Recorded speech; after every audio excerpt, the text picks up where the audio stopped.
Hello friends, welcome once again our YouTube channel doctor Bhushan's biology. अभी हम इन दिन देख रहे हैं बहुत सारे लोग कोरोना से सफ़र हो रहे हैं। कोरोना की वजह से बहुत सारे लोगों की मौत भी हो रही है। तो ये कोरोना हुआ कैसे या कोरोना है, इसके जांच के लिए या डिटेक्शन के लिए कुछ टेस्ट है। तो आज हम डॉक्टर भूषण्स बायोलॉजी में इस टेस्ट के बारे में जानने वाले हैं। तो चलो, कोरोना टेस्ट, कोरोना की जांच करने के लिए कौन कौन से टेस्ट है उसके बारे में आज हम देखने वाले। तो सबसे पहले कहा जाता है कोरोना के लिए 3 टेस्ट है। तो पहला टेस्ट हमने देखा है, हम देखने वाले हैं एंटीजन टेस्ट। Antigen test. दूसरा टेस्ट क्या है? Antibody testing. एंटीबॉडी टेस्ट भी किया जाता है, एंटीबॉडी टेस्ट। तीसरा टेस्ट क्या है? RT PCR test. ये 3 टेस्ट जनरली किए जा रहे हैं कोरोना के लिए इन दिनों। तो कोरोना की जांच करने के लिए 3 टेस्ट इन दिनों किए जा रहे हैं। अभी ये तो टेस्ट है, इसके लिए सैंपल क्या क्या कलेक्ट किए जा रहे हैं, सैंपल क्या कलेक्ट कर सकते हैं। तो आप देख सकते हो कुछ स्वैब स्वैब निकाला जाता है। स्वैब मीन्स आपके एक थ्रोट में कुछ ऐसा एक रॉड लाइक हम कह सकते हैं, जिसके आगे थोड़ा सा कॉटन लगा हुआ होता है। रुई जिसको कहा जाता है, कॉटन। और ये रॉड लाइक एक होता है, तो इसके आगे कॉटन हुआ होता है और वो अपने थ्रोट में डालते हैं। वहां से कुछ तो सैंपल कलेक्ट करते हैं, स्वैब टेस्ट, स्वैब कलेक्ट करते हैं। दूसरा कर सकते हैं सलाइवा। सलाइवा मीन्स हमारे मुंह के अंदर जो सलाइवा होती है, जो कि डाइजेस्टिव सिस्टम में प्रॉपर वर्क करती है डाइजेशन पर्पज के लिए, तो वो सलाइवा है, हम कहते हैं उसको सलाइवा। तीसरा क्या है? ब्लड लिया जाता है, ब्लड भी लिया जाता है। तो सैंपल में क्या क्या सैंपल कलेक्ट कर सकते हैं? पहला सैंपल कलेक्ट कर सकते हैं स्वैब, जो कि अंदर से नेसोफैरेंजियल कैविटी वहां से निकाला जाता है। दूसरा कुछ नोज में डाल के कुछ तो निकाला जाता है, आपने वो भी देखा स्वैब। सलाइवा होता है, यहाँ नीचे सलाइवा होता है जो कि डाइजेशन पर्पज के लिए है। और तीसरा ब्लड, थ्रू वेन्स वो ब्लड निकाल लेते हैं। तो ये तीनों सैंपल यहाँ पे कलेक्ट किए जाते हैं। अभी यहाँ पे कौन कौन से टेस्ट है? एंटीजन टेस्ट है, एंटीबॉडी टेस्ट है और आरटीपीसीआर टेस्ट है। ये तीनों टेस्ट किए जाते हैं। अभी आरटीपीसीआर टेस्ट के लिए थोड़ा टाइम लगता है, 1 to 2 डेज इसके लिए लगते हैं। और ये जो टेस्ट है आप इसको 10 से 15 मिनट में कर सकते हो।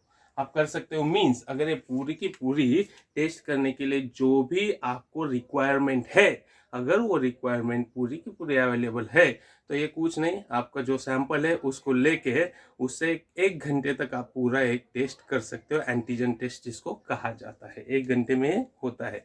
लेकिन आरटीपीसीआर टेस्ट जो है उसको जनरली रिपोर्ट आने में 2-4 दिन लगते हैं, ऐसा कहते हैं।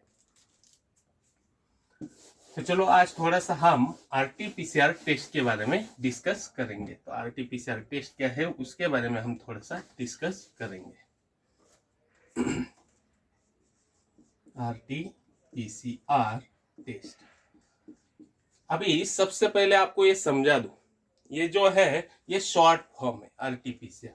तो इसको हम कैसे कहेंगे? अभी ये R for reverse, R for transcriptase, reverse transcriptase. दूसरा P for polymerase, C for chain, और जो आर है, आर स्टैंड्स फॉर रिएक्शन। तो यहाँ पे क्या हो गया? Reverse transcriptase polymerase chain reaction.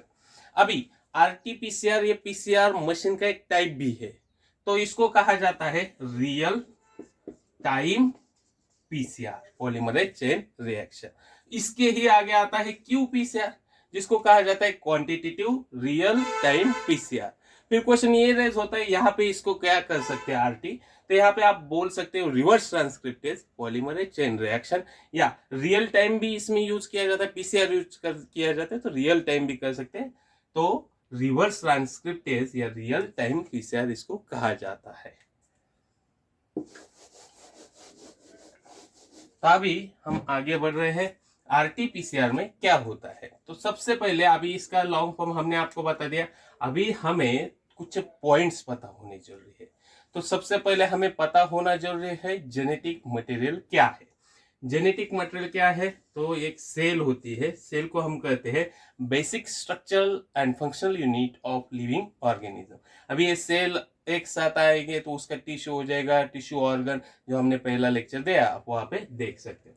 तो ये बेसिक स्ट्रक्चरल यूनिट होता है। अभी इसमें डिफरेंट सेल ऑर्गेनेल्स होते हैं और उसमें हम कह सकते हैं गोल्गी कॉम्प्लेक्स है, एंडोप्लाज्मिक रेटिकुलम है, माइटोकॉन्ड्रिया, बहुत सारे सेल ऑर्गेनेल होते हैं और उसमें एक सेल ऑर्गेनेल होता है जिसको हम कहते हैं न्यूक्लियस, जिसको कहा जाता है न्यूक्लियस। अभी न्यूक्लियस में क्या होता है? न्यूक्लियस में होता है जेनेटिक मटेरियल। न्यूक्लियस में क्या होता है? Genetic material. अभी न्यूक्लियस में न्यूक्लिक एसिड जो होता है, न्यूक्लिक एसिड तो दो टाइप का, जेनेटिक मटेरियल हम कहते हैं जो न्यूक्लिक एसिड है, तो दो टाइप का न्यूक्लिक एसिड होता है। एक होता है आरएनए और दूसरा होता है डीएनए। तो इसका लॉन्ग फॉर्म कैसे कहेंगे? Deoxy ribo nucleic acid, ribo nucleic acid. अभी आप कुछ लोग समझेंगे डीएनए क्या है, आरएनए क्या है। आपको एक सिंपल लैंग्वेज में बोल दूं, ये मदर मीन्स माँ, ये फादर मीन्स पिताजी, ओके। तो दोनों के कंबाइन से, फ्यूजन से एक नेक्स्ट प्रजनी मीन्स जो पुत्र या जो बेटा बेटी जो आएगी वो नेक्स्ट प्रजनी होगी, ओके। तो ये दोनों के कॉम्बिनेशन से नेक्स्ट प्रजनी आती है। तो यहाँ पे क्या होता है? दोनों अपना डीएनए जो है वो नेक्स्ट क्या कर रहे हैं? ट्रांसफर कर रहे हैं। तो जो नया बच्चा आएगा, बेबी आएगा, उसके अंदर इनका डीएनए होता है, इनका भी डीएनए होता है।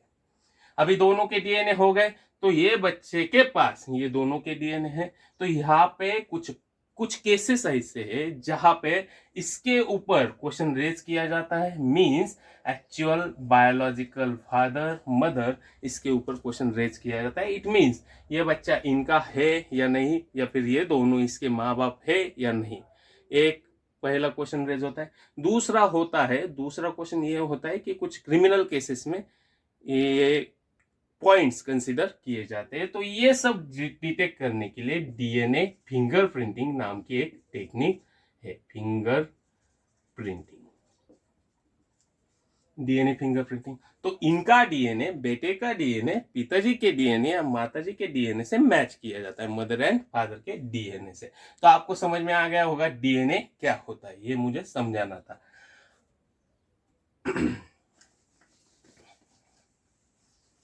अभी हमारे पास आ गए दो, हमें तो पता चला दो मटेरियल है, एक तो है डीएनए, दूसरा है RNA, okay, DNA and RNA.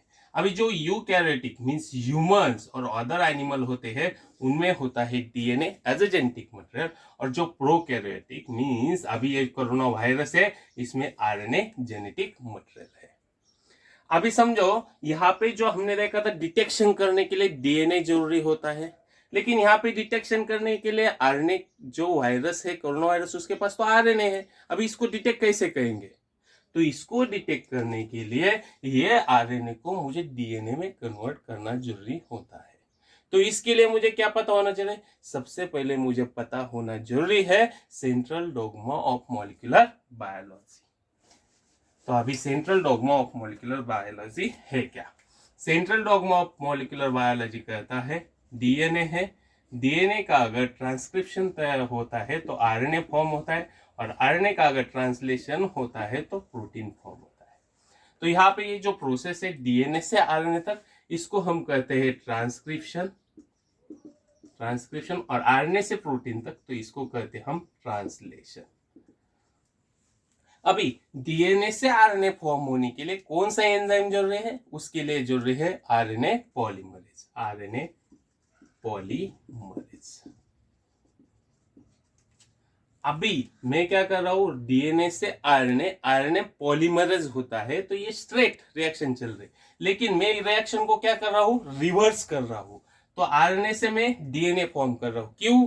क्योंकि कोरोना वायरस जो है उसके पास आरएनए जेनेटिक मटेरियल है। अगर आरएनए जेनेटिक मटेरियल तो हम उसका एनालिसिस या फिर उसको डिटेक्ट नहीं कर पा रहे हैं, तो उसका डीएनए हमें बनाना जरूरी है, इसलिए हम ये आरएनए को डीएनए में कन्वर्ट कर रहे हैं। तो फिर ये रिएक्शन कैसे हो रही है? रिवर्स हो रही, पीछे आ रही है, बैक पीछे आ रही है।